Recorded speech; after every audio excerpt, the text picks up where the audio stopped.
ঝিকে মেরে বউকে শেখানো, এটা কে কে জানে? হাত তুলুন দেখি।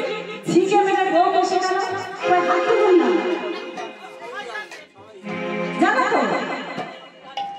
ঠিক তেমনি ভগবান অর্জুনকে মাধ্যম করে আমাদেরকে শিক্ষা দিচ্ছে যে সকল প্রকার ধর্ম ত্যাগ করে আমার শরণাগত হও, আমি তোমাকে সকল পাপ থেকে মুক্ত করব।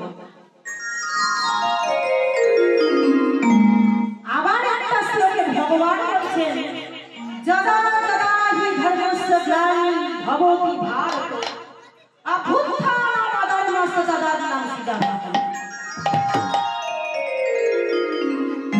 এই শ্লোকটা নিশ্চয়ই শুনেছেন। ভগবান বলছেন, যদা যদা হি ধর্মস্য গ্লানি ভবতি ভারত, যদা যদা হি ধর্মস্য গ্লানি, যদা যদা হি মানে যখনই যখনই ধর্মস্য গ্লানি, ধর্মের গ্লানি হয়, অভ্যুত্থানম অধর্মস্য, যদা যদা হি ধর্মস্য গ্লানি ভবতি ভারত, ভবতি মানে হয়, আর ভারত, ভারত মানে কি?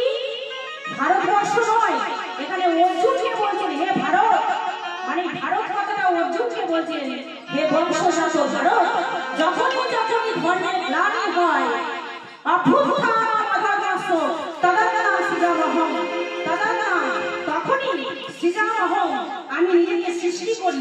সৃজা মানে সৃষ্টি, অহং মানে আমি।